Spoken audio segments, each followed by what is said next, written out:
የብርሃን ሞባይል ባንኪንግ እንዴት ተሻሽሏል? ይበልጥ ዘመኗል። በብርሃን ፍጥነት ያሻውትን የሚፈጽሙት ጊዜውን የሚመጥን የሞባይል ባንኪንግ አገልግሎት ከብርሃን ባንክ። እስኪ መተግበሪያውን አፕዴት ያድርጉና አዲሱን አቀራረብ ይመልከቱ።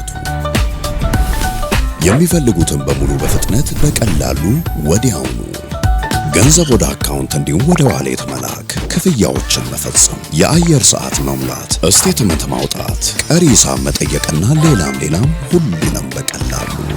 አዲሱ የብርሃን ባንክ የሞባይል ባንኪንግ መተግበሪያ አሁኑኑ አፕዴት ያድርጉ።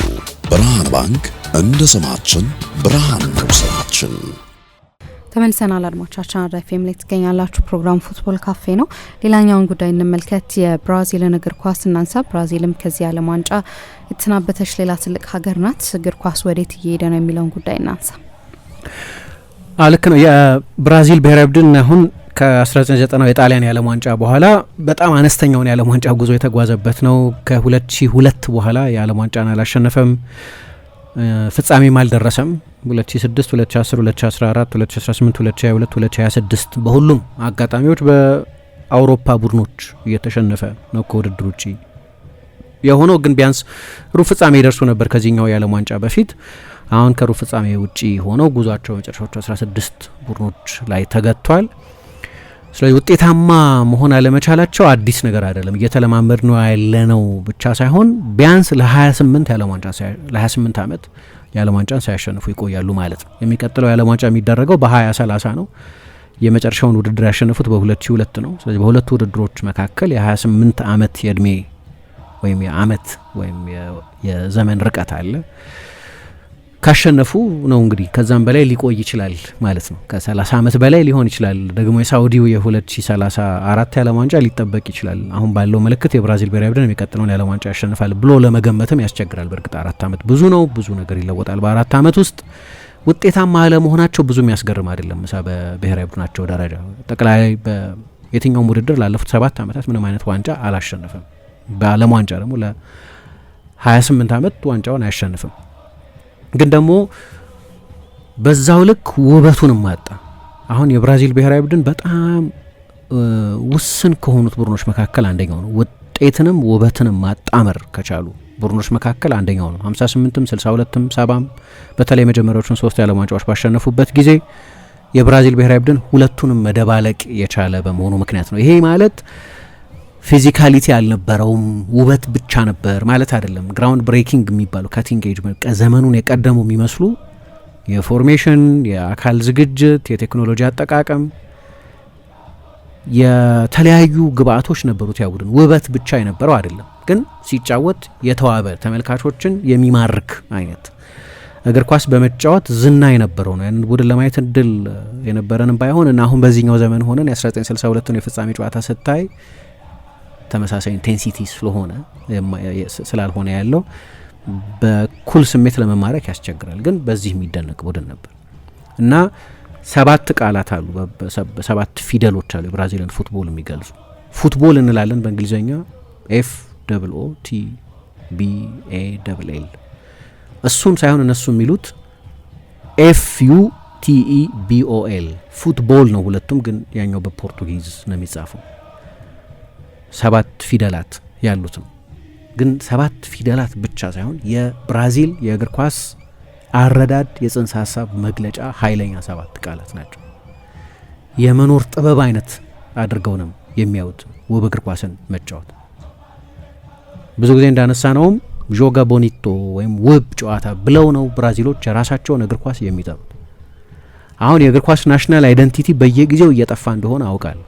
ስለዚህ ጣሊያን ድሮ እንደሚጫወተው አይጫወትም፣ ስፔን ድሮ እንደሚጫወተው አይጫወትም፣ ሆላንድ አሁን ስፔን የሚጫወተውን እግር ኳስ ያወረሰ ሀገር ነው፣ ግን የሚጫወተው እንደ ጣሊያን ነው። ስለዚህ ስታይል ሺፍት ያደርጋል። ስለዚህ ብራዚልም እግር ኳስ ሺፍት ማድረጉ የሚያስገርም አይደለም። ግን የሚደራደሩበት አይመስልም ነበር በፊት። የኛ ኳስ ብለው ነበር የሚጠሩት። የራሳቸውን አጫወት ከሌላው ሁሉ ዘመን የተለየ ከሌላው ሁሉ አይነት ሀገር የተለየ አድርገው ነበር የሚጠሩት። አሁን ውጤቱም የለም፣ ፉትቦልም የለም፣ ጆጋ ቦኒቶም የለም። ሁለቱም ነው የታጠው።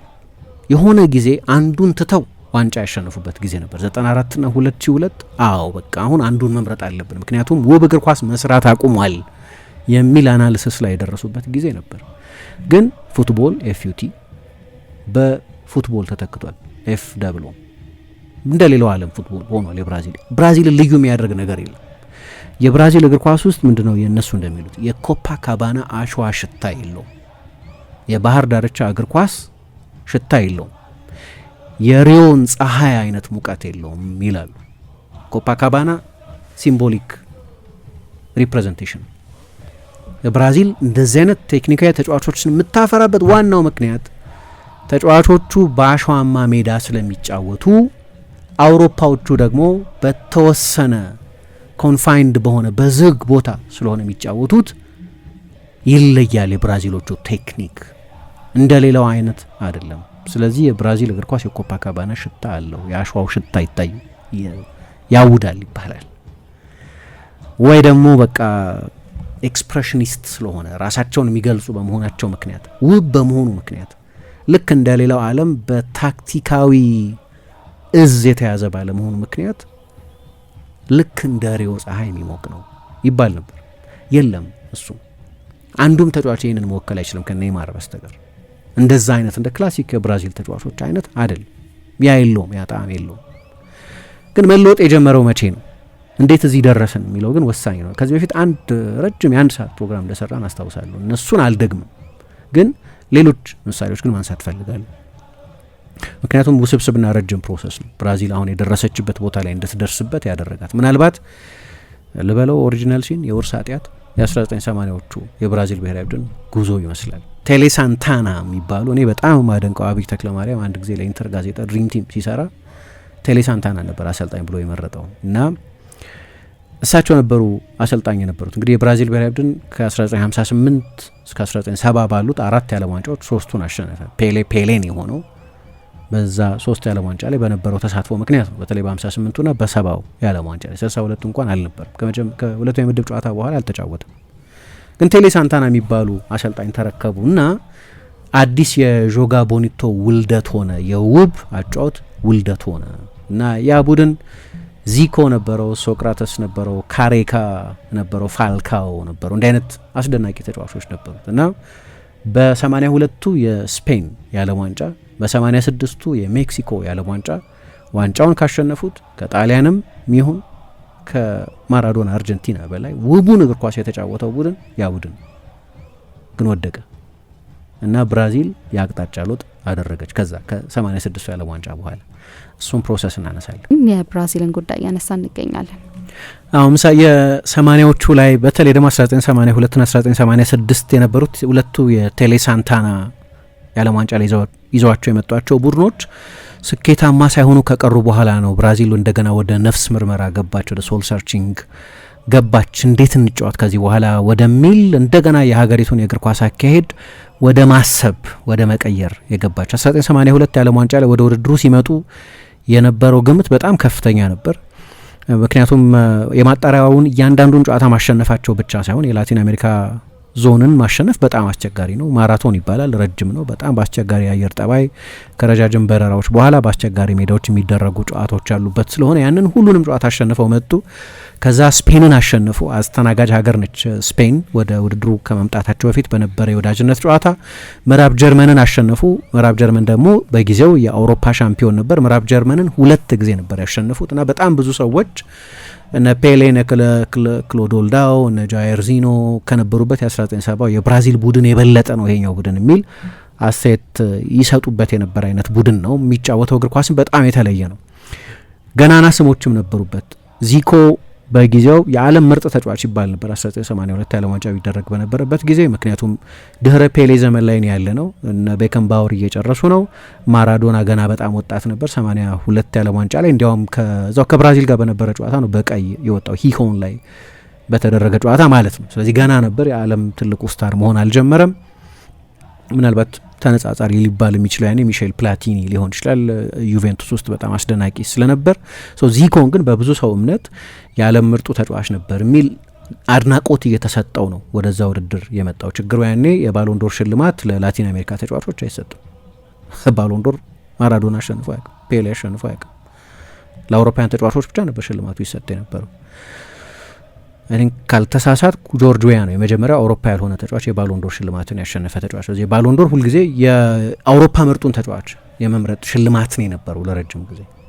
እሱን ማስታወስም ያስፈልጋል። ነገረው ዚኮ ያላሸነፈው ያንን ሽልማት በዛ ምክንያት ነው እንጂ ቤሱ ተጫዋች ነበር የሚል መስማማት ብዙ ሰው በኩል ነበር። ሶክራተስ ደግሞ ያኔ እንግዲህ ኳሊፋይድ ሜዲካል ዶክተር ነበር እንደምታውቂው፣ በጠንካራ ፍልስፍና ሀሳቦቹ የሚታወቅ ነው። ጺሙን የሚያሳድግ ማኦይስት ነኝ የሚል በፍልስፍና በኋላ ፒኤችዲ የሰራ በእግር ኳስ ምናልባት በጣም ትልቁ ኢንቴሌክቹዋል ሰው ሊሆን ይችላል። ግን በጣም አስደናቂ ተጫዋች ነበር። አስደናቂ ኳሶች ማቀበል የሚችል ነው። ፓውሎ ሮቤርቶ ፋልካኦ የሚባል የላቀ ቴክኒክ ግን የአካል ጥንካሬም ያለው ተጫዋች ነበራቸው። ኤደር ኃይለኛ ሹተር ነው። ቶኒኖ ሴሬዞ የሚባል በጣም ቀጭን ደግሞ ድሪብለኛ ተጫዋች አለ። አብዶኛ ተጫዋች ለመቆጣጠር በጣም የሚያስቸግር ቡድኑ ድክመት አለበት ከተባለ በግብ ጠባቂው ቫልዲር ፔሬስ እና አጥቂው ሰርጂኞ ሁለቱ ብቻ የቡድኑ ድክመቶች ተብለው ይጠቀሱ ነበር። ግን እንዲህ አይነት ስታር ፓወር ያለው እንዲህ አይነት አስደናቂ ተጫዋቾች ያሉት በመሆኑ ብቻ ሳይሆን ከሁሉ በላይ ቴሌ ሳንታና ማጥቃትን በተመለከተ ሁለት መንገድ የለም። በቃ ማጥቃት ውብ እግር ኳስ ጆጋ ቦኒቶ ብቻ የሚሉ አይነት አሰልጣኝ ነው የነበሩት እና ደግሞ በውድድሩም ላይ ያንን ስፔክታክል ያንን ውብ እግር ኳስ አየን። አንዳንድ ሰዎች አሁን ድረስ አይደለም ከ94ና ከ2002 ቡድን ከ70 ይበልጣል ብለው የሚከራከሩ ሰዎች አሉ፣ ብራዚላውያን የሆኑ በተለይ ደግሞ እነዚህን 4 የዓለም ዋንጫ ያሸነፉ ቡድኖች ወይም 4 የዓለም ዋንጫዎች ላይ የተሳተፉ ቡድኖች ያዩ ብራዚላውያን። የኛ የእግር ኳስ ማንነት የሚወከለው ዋንጫውን ያሸንፍ አያሸንፍ ግን በትክክል ብራዚልን የሚወክላት ያ የቴሌ ሳንታና አሁን የጠቀስኳቸው ተጫዋቾች የነበሩበት ቡድን ነው ይላሉ። እና አንዳንድ ጊዜ አሁን ባለ የእግር ኳስ ንቃት ገራገርነት፣ ታክቲካዊ ቂልነት የሚመስል ነገር በአንዳንድ ጨዋታዎች ላይ ታይቶ ነበር። ግን ትልልቅ ቡድኖችን አሸንፈዋል። ለምሳሌ ስኮትላንድ ያኔ በሊቨርፑል የሚጫወቱትን እንደ አለን ሃንሰንና ግሬም ሱነስ የመሳሰሉ ተጫዋቾችን ኬኒ ዳልግሊሽ፣ ዊሊ ሚለር፣ ግሬም ሱነስ፣ ጎርደን ሳካ አይነት ተጫዋቾች ያሉበትን ስኮትላንድን 8 ምናምን ጎል አስቆጥረው ማሸነፍ እየቻሉ 4-1 ኒውዚላንድን 8 ወይ 10 ጎል ማስቆጠር እየቻሉ 4-0 ማሸነፍ የሚችል አይነት የጎል ማሽን የነበረው ሁሉም ነገር ሲገጣጠም ልትቆጣጠረው ማትቺው አይነት ቡድን ነው የነበረው። አርጀንቲናን 3-1 ያሸነፈ ቡድን ነው። ያኔ እንግዲህ የዓለም ዋንጫ ፎርማት ሌላ አይነት መልክ ነው የነበረው። መጀመሪያ በ3 ቡድኖች የምድብ ጨዋታ ነበር ይጀመር የነበረው። በኋላ ግን ከጣሊያን ጋር ሲጫወቱ በዚሁ ታክቲካዊ የገራገርነታቸው ምክንያት ከጣሊያን ጋር አቻ መውጣት ይበቃቸው ነበር። በቂ የጎል ልዩነት ነበራቸው ወደ ግማሽ ፍጻሜ ለማለፍ አቻ ይበቃ ነበር ያኔ በነበረው የዓለም ዋንጫ ፎርማት በሁለተኛው የግሩፕ ስቴጅ ማለት ነው። ነገር ግን ከመነሻው ጀምሮ ጣሊያን ላይ ብዙ ጎል ለማስቆጠር አስቦ ወደ ሜዳ የገባ ቡድን ሆነ እና ከመነሻው ከጨዋታው የመጀመሪያ ደቂቃ ጀምሮ ጨዋታ ማኔጅ ለማድረግ ከመሞከር ይልቅ በኋላ የዓለም ሻምፒዮን የሆነውን እና እንደ ፓውሎ ሮሲ አይነት እሳት የላሱ አጥቂዎች የነበሩበትን የጣሊያንን ቡድን ለማጥቃት ሞከረ። ገና በጊዜ ነው ጎል የተቆጠረባቸው። ብሩኖ ኮንቲ የሚባል ተጫዋች ጎል አስቆጠረ። በእርግጥ በብራዚል በኩል መደናገጥ አልነበረም። ጣሊያን አንድ ጎል ቢያስቆጠር 2-3 እናስቆጥራለን የሚል አሮጋንስ የነበረው ቡድን ነው። ጎል አስቆጥረው ነበር። በእርግጥም ከ7 ደቂቃ በኋላ አቻ ሆነው ነበር። ግን በኋላ 3-1 ተሸነፉ እና ያኔ ነው ብራዚል ቁጭ ማለት የጀመረችው። እንዴት ነው ይሄ ነገር ውጤት ያመጣል ወይ? ምክንያቱም 86ም ላይ ተደገመ።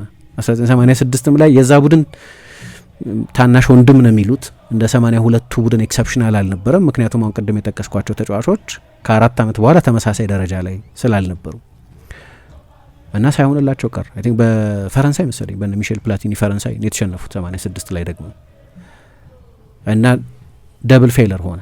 82ም ላይ ወደቁ፣ 86ም ላይ ወደቁ። ለዓለም ዋንጫ ትልቁ ሀገር ለብራዚል ብሔራዊ ቡድን ከዛ በኋላ ተቀባይነት ያለው አይደለም። 2 የዓለም ዋንጫ እንዴት ተሸነፍን? ለምን እንዴት ተሸነፍ ነው? መጨረሻ ላይ የደረሱበት ድምዳሜ ቴሌ ሳንታናም ለቀቁ። ስለዚህ ትልቁ ችግር ይሄኛው አጫዋታችን ነው። ሴዱስ እያደረግን እንዲየማረክን እየመሰጠን ምናምን ዋንጫ ማምጣት አይቻልም። ስለዚህ ከሁለት አንዱ መምረጥ አለብን፣ ከጆጋ ቦኒቶ እና ከዓለም ዋንጫው ከሁለት አንዱ መምረጥ አለብን አሉና መረጡ። እና የመረጡት ዋንጫ ያመጣልናል ብለው ያሰቡበትን መንገድ ነው። 90 አልተሳካላቸው። የጣሊያን የዓለም ዋንጫ ነው። 94 ግን አሸነፉ። ካርሎስ አልቤርቶ ፓሬራ የሚባሉትን አሰልጣኝ ቀጠሩ።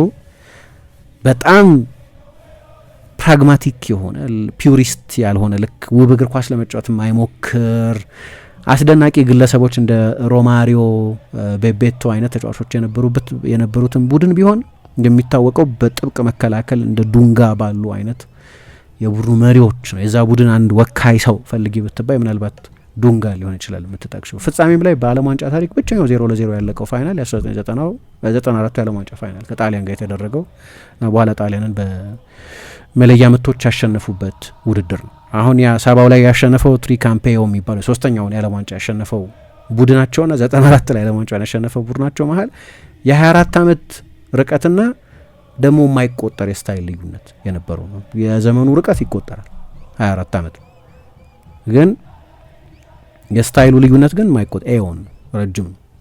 በጣም በጣም የተለያየ አይነት ቡድን የነበረው የ74ቱና የ70ና የ94ቱ ቡድን እዛ ውድድር ላይ ለምሳሌ ከብራዚል ቴክኒካዊ ተጫዋቾች ሁሉ ቁጥር 1 ነው የሚባል በዛ ጊዜ ለፓሪስ ሳን ዠርማን ይጫወት የነበረው ራይ የሚባል አማካይ ነበራቸው እና ራይ በጣም ክሬቲቭ ተጫዋች ነው። ነገር ግን ከሱ ይልቅ የበለጠ ጠንካራ ሰራተኞች የሆኑት የበለጠ ዲፌንሲቭ የሆኑ ተጫዋቾችን አሰልጣኝ ካርሎስ አልቤርቶ ፓሬራ መረጡና ሰራላቸው። ይሄ ትጋት፣ ይሄ መከላከል አጫወት፣ ይሄ ጉልበተኝነት ዋንጫ ያመጣል። ስለዚህ ጀስቲፊኬሽን ሆነ። አሁን ከድል እና ከውብ እግር ኳስ ምን መርጥበት ጊዜ ነው የሚል ነጥብ ላይ ደርሰው ነበር ከ82 እና ከ86 የዓለም ዋንጫዎች በኋላ እና መረጡ። ዋንጫ የምናሸንፍበትን ማንኛውንም አይነት መንገድ ነው መከተል ያለብን። ለብራዚል ፉትቦል ታማኝ የምንሆንበት ወይ ብራዚላዊ ስለሚባል አጫወት ታማኝ የምንሆንበት ግዴታ የለብንም ያ መንገድ ዋንጫ እስካላመጣ ድረስ እና ማንም ካርሎስ አልቤርቶ ፓሬራን አልተቀየማቸውም። በሆነ መንገድ ባይ ሁክ ኦር ባይ ክሩክ ዋንጫውን አውጥተው ስለነበር ችግሩ ግን ዋንጫ ለማሸነፍ ተብሎ የተደረገ የአንድ ጊዜ ለውጥ ብቻ አልነበረም። ለምሳሌ አንዳንድ ቡድኖች ብሔራዊ ቡድኖች የሆኑ የክለብ ቡድኖች ረጅም ጊዜ ዋንጫ ሳያሸንፉ ከቆዩ በኋላ በአይኒ ምንስ ነሰሰሪ ማሸነፍ ተቀባይነት የሚኖረው ጊዜ አለ። አዲስ ኖርም መሆን የለበትም፣ አዲስ መደበኛ መሆን የለበትም፣ ሁል ጊዜ እሱ መሆን የለበትም። ግን ረጅም ጊዜ ዋንጫ ሳታሸነፊ ከቆየሽ በኋላ ድሮ በምትታወቂበት የጨዋታ ስታይል ባይሆንም ግን ያ የድል አልባ ጉዞ የሆነ ቦታ ላይ መቆም አለበት። ስለዚህ የመከላከል ይሁን ባይ ፌር ሚንስ ኦር ባይ ፋውል ሚንስ ይሁን በማንኛውም መንገድ ይሁን ቡድኑ ዋንጫ ከወሰደ በቃ ተቀባይነት እንዳለው ተደርጎ ይቆጠራል። አዲስ መደበኛ ግን መሆን የለበትም። ለብራዚል ችግሩ አዲስ መደበኛ ሆነ። አንዴ ድል ካሸነፉ በኋላ የብራዚልን የጨዋታ ማንነት እኮ መታወቂያ እኮ ጆጋ ቦኒቶን እኮ ማጣት የለብንም። ብዙ ስሞች ነበሩት። አንዴ ሳምባ ይሉታል፣ አንዴ ጆጋ ቦኒቶ ይሉታል፣ አንዴ ፉትቦል ባይላዶ ነው፣ ፉትቦል ባይላዶ የተለያየ ስም ይሰጡት ነበር። በቃ የብራዚልን አጫወት ከሌላው ዓለም የተለየ የሚያደርግ ውበት ስለነበረው 96 የዓለም ዋንጫ ላይ መጡ። አሁን ማሪዮ ዛጋሎ ናቸው አሰልጣኝ የነበሩት። ማሪዮ ዛጋሎ እንደ አጋጣሚ የ70 የዓለም ዋንጫ ላይ ባይዘጋጁበትም ኮቺኞ የሚባሉ አሰልጣኝ ነበሩ። እሳቸው ከኃላፊነት እንዲነሱ በብራዚል ሚሊተሪ መንግስት ተገደዱ እና ዛጋሎ ውድድሩ ሊጀመር ሲል ማሰልጠን ጀመሩ። ማሪዮ ዛጋሎ በነገራቸው ከዚህ በፊት ህይወታቸው ያለፈ ጊዜ አንድ ፕሮግራም ስለሳቸው ሰርተናል። 5ቱም የብራዚል የዓለም ዋንጫዎች ላይ የተሳተፉ ሰው ናቸው። በተጫዋችነት፣ በምክትል አሰልጣኝነት፣ በዋና አሰልጣኝነት ብቸኛው ሰው ናቸው ሁሉም የዓለም ዋንጫዎች ላይ በመሳተፍ 98 የዓለም ዋንጫ ላይ ዋና አሰልጣኝ ሆነው መጡ እና 5ኛውን ዋንጫ የማሸነፍ ተልእኮ ተሰጥቷቸውን የመጡት በፍጻሜው ከሞላ ጎደል በካርሎስ አልቤርቶ ፓሬራ የማሰልጠን መንገድ ግን ቡድን ውስጥ እንደ ሮናልዶ፣ ሪቫልዶ አይነት ቤቤቶም ነበር ያን ጊዜ ሮማሪዮ ነው ተተው የሄዱት። እንዲህ አይነት ተጫዋቾች ነበሯቸው።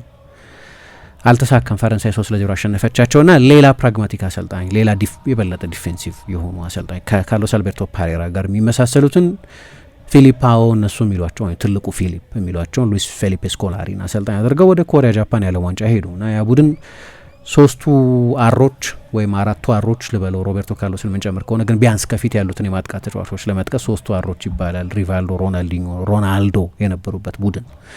ልክ እነዚህ ተጫዋቾች ከኳስ ሲመጣ አርት ነበር፣ ግን በጠቅላላው ያ የብራዚል ብሔራዊ ቡድን በ5 ተከላካዮች የሚጫወት በጥንቃቄ ለመጫወት የሚሞክር ብዙ ኤክስፕሬሽን ያልነበረው አይነት ቡድን ሆነ።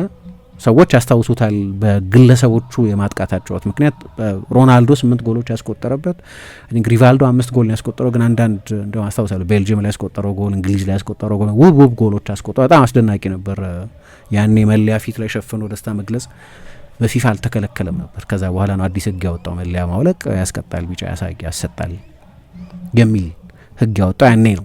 ሮናልዲኞ ያኔ በሪቫልዶ በሮናልዶ ደረጃ ላይ አልነበረም። ወደ ውድድሩ ሲመጣ ግን ወደ ስታርደም ወደ ኮከብነት የተወረወረበት ውድድር ሆነ። ግን እንደ ቡድን ግን ከ82ና 86 ወይም ሻምፒዮን ከነበረው የሰባው ቡድን ይልቅ የ94ቱን ቡድን ነው የበለጠ ይመስል የነበረው እና አንዳንድ ሰዎች ያ ቡድን በግለሰቦቹ ምክንያት ያዝናና ነበር ይላሉ። ግን በአብዛኛው ንጽጽሩ ከ94ቱ ቡድን ጋር ነው የነበረው እና እውነትም ብራዚል ወደ አዲስ መደበኛ ገባች። ዋንጫ ለማሸነፍ ፓሬራና ፊሊፓኦ የሚመረጡበት ዘመን ላይ ተደረሰ ከ86 ውድድር በኋላ እና ጆጋ ቦኒቶ ሞተ። አሁን ብራዚልን በአጨዋወት ከማንም የዓለም ሀገር ልዩ የሚያደርግ አጨዋወት የለም። ብራዚልን ማየት ኤክሳይቲንግ ከሆነ 40 ዓመት ምናምን አልፎታል። ረጅም ጊዜ ሆነ። እኔ አላስታውስም የብራዚል ብሔራዊ ቡድን እንዳልኩት ግለሰቦቹ ሮናልዲኞ ወይ ሮናልዶ ወይ ሪቫልዶ ወይ ሮማሪዮ ወይ ቤቤቶ ወይ ጃልሚና ወይ የሆነ አይነት ጥበበኛ ተጫዋች አይተን እናውቃለን። ስለዚህ የሆነ ጥበብ እናያለን በአንዳንድ ግለሰቦች ምክንያት። አዘ ኮሌክቲቭ ዩኒት ግን እንደ ቡድን ግን እኔ በኔ እድሜ ለምሳሌ አላየሁም ብራዚልን ልዩ የሚያደርግ ከሌላው ዓለም ሁሉ የተለየ የሚያደርጋት። በፊት በታሪክና በዶክሜንተሪ በድሮ በቪኤችኤስ በምናምን በሚታዩ ጨዋታዎቻቸው ዘመን የሚነገረው አይነት እግር ኳስ እኔ ማየት ከጀመርኩ ጀምሮ አላየሁም። እንግዲህ ትንሽ ሆኜ 98 የዓለም ዋንጫ ነው ያየሁት። ከዛ ወዲህ ያለ ትውስታ ነው። ያኔ የብራዚል እግር ኳስ መቀየር ጀምሯል ማለት ነው። እና ሶቅራተስ ምን ይላል? እና አይ ቲንክ የብራዚል እግር ኳስ አንደበትም ነው የብራዚል እግር ኳስ የብራዚልም ንቃት ከሚባሉ ህሊና ከሚባሉ ሰዎች መካከል አንደኛው ነው ዶክተር ሶቅራተስ። አንድ መጽሐፍ አለ አሌክስ ቤሎስ የሚባል ደራሲ የጻፈው ጸሐፊ የጻፈው 2002 ላይ ታተመ መጽሐፍ አለ ዘ ብራዚሊያን ፉትቦል ዌይ ኦፍ ፉትቦል ኤፍኦ ሳይሆን ኤፍዩ ቅድም እንዳልኩት መለያ ስለሆነ ነው እሱን ማነሳው። ፉትቦል ዘ ብራዚሊያን ዌይ ኦፍ ላይፍ የሚል መጽሐፍ ነበረው እና ብዙ ተጠቅሞታል በቃለ ምልልሱ ሶቅራተስን።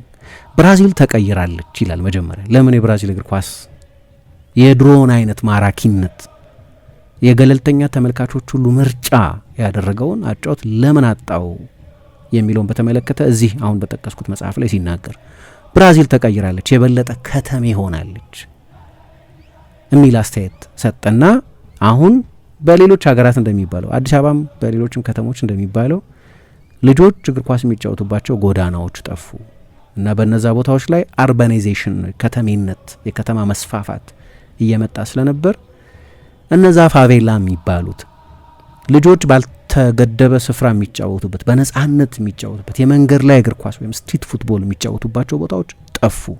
ያ ስፔስ ሊገኝ አልቻለም። ስለዚህ እግር ኳስ በአንድ ውስብ ቦታ ላይ ብቻ እንዲገደብ መደረግ ጀመረ እና ይሄ ስታንዳርዳይዜሽን ይባላል። በአንድ ውስን ቦታ የምትጫወቺ ከሆነ በሌላው ዓለም ያለ ስልጠና አይነት ነው የሚኖረው። እነሱ ይህንን ለፉትቦል ኤፍዩቲ ለዛ ካንሰር ነው ይለዋል። የተለወጠው የሆነ ሰዓት ላይ አይ አቅጣጫን ለውጥ ብላ ስላመነች ብቻ ሳይሆን ብራዚል ከ86 የዓለም ዋንጫ ከ82 የዓለም ዋንጫ በኋላ ሀገሪቱ ራሱ እንደ ሀገር ሌላ አይነት መልክ እያያዘች በመጀመሯ ምክንያት ነው ይላል። ሌላው ግን ትልቁ ምክንያት ብራዚላውያን ወጣት ሆነው ነው ወደ አውሮፓ መምጣት የጀመሩት። አሁን በዚህኛው ስብስብ ውስጥ ያሉት አብዛኞቹ ተጫዋቾችን ማቴዎስ ኩኛ በ10 ምናምን ዓመት እድሜው ነው ወደ አውሮፓ የመጣው። ማርቲኔሊ በ10 ምናምን ዓመት እድሜው ነው ወደ አውሮፓ የመጣው። ቪኒሲየስ በ16 ዓመቱ ነው ለሪያል ማድሪድ የፈረመው። ማርኪኞስ በ18 ዓመቱ ነው ወደ ጣሊያን የመጣው።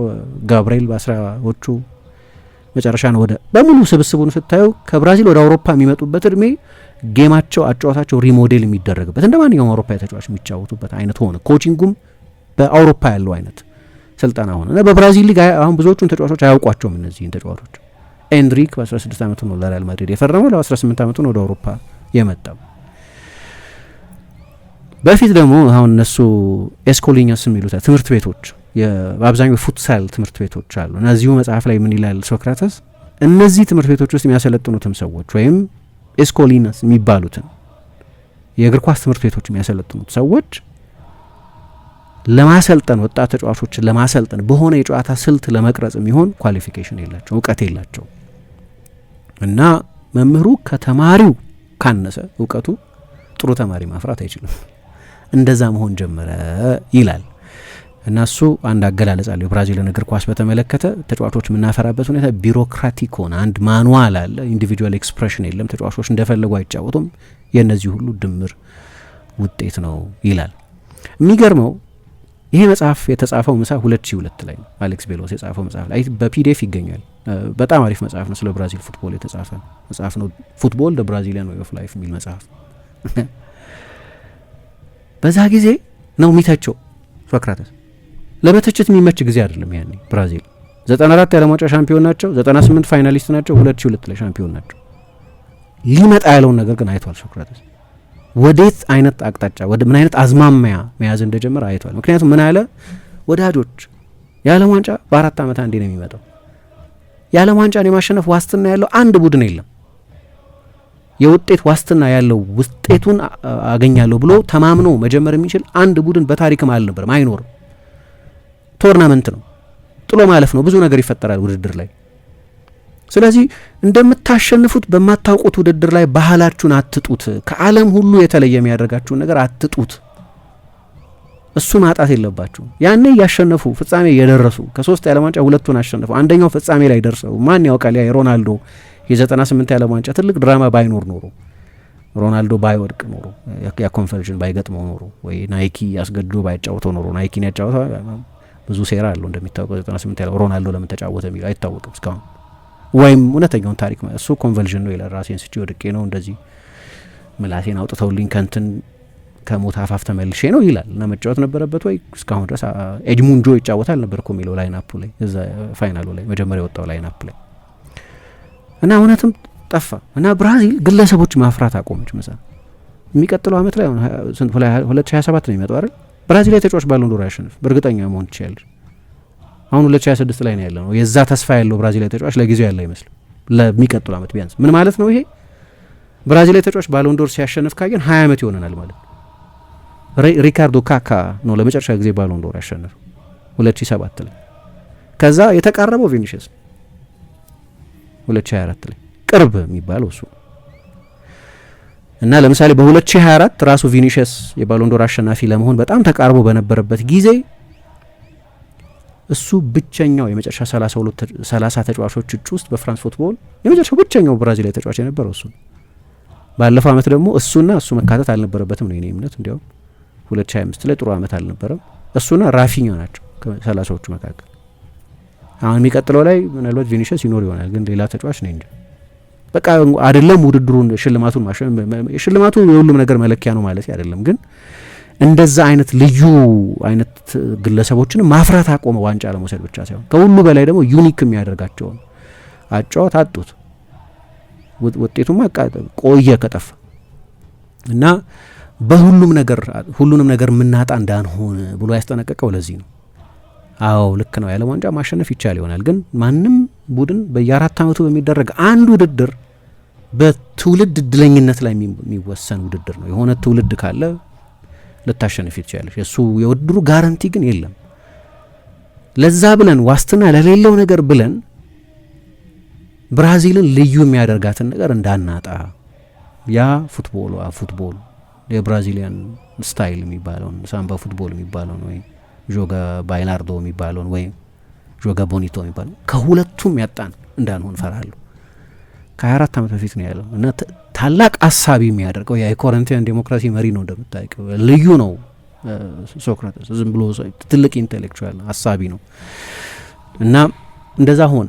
ድሮ የናይኪ የብራዚል ማስታወቂያዎች ምናምን ይሄ ምንድነው ማስካ ኬናዳ ነው የሚባል ልጅ ሆነን የምናየው ማስታወቂያ ያለ አይደለም? ያ ሁሉ ዴኒልሰን ድሪብል ሲያደርግ፣ ሮናልዲኞ ፌንታ ሲሰራ፣ ሮማሪዮ አንድ ጥበቃ ሰራተኛ በሎጬ ሲያልፍ ምናምን እንደዚያ ማስታወቂያ መስራት አይቻልም ብራዚል ውስጥ። ያ ፌንታ ያ ዳንስ ያ ጨዋታ ያ ሳምባ ጠፍቷል፣ ግን ውጤቱም ጠፍቷል። እና ሁለት ምት የሚያደርገው እሱ ነው፣ ውበቱም ውጤቱም መጥፋቱ ነው።